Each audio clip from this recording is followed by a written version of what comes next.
Across criminal law here in the San Francisco Bay Area. Be sure to subscribe to our YouTube channel if you'd like to learn more about criminal defense, law offices of Cross and Associates. So we received an interesting inquiry here on our YouTube channel. Let's see. My ex-wife and I have joint custody of our 3-year-old son. She came to pick him up 2 days later, and as a consequence, we began to argue. Eventually, the argument became physical, and she ended up with some marks on her arms. Later, the police came and arrested me. Well, here's the issue. If there is no self-defense issue, like let's say hypothetically she came at you with a weapon and you grabbed her arms to keep yourself from getting hurt, barring something like that, if you start arguing with your ex-wife and then during the course of the arguments you start grabbing her and start squeezing her arms and she has marks, well, that's going to be an offensive touching.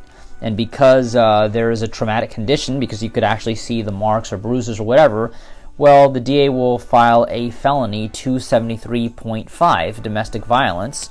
That carries up to 4 years in state prison. When you are having an argument with your wife or ex-wife or girlfriend or ex-girlfriend or somebody with whom you've had a sexual relationship, never, ever, ever, never get physical with the other person. You can have the argument, but do not touch the other person. Do not touch the other person. You can have a verbal argument, don't touch. Whenever you're having a verbal argument with your spouse or ex-spouse or girlfriend or ex-girlfriend, keep a distance. Keep distance. Don't stay close, because if you stay close and if you touch them, that touching could be classified as an offensive touching, and here come the domestic violence charges. And definitely those charges will take place.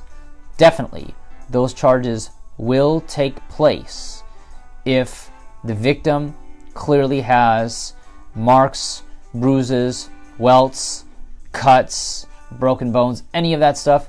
That is basis. That is basis for them to file those charges. You need to avoid that.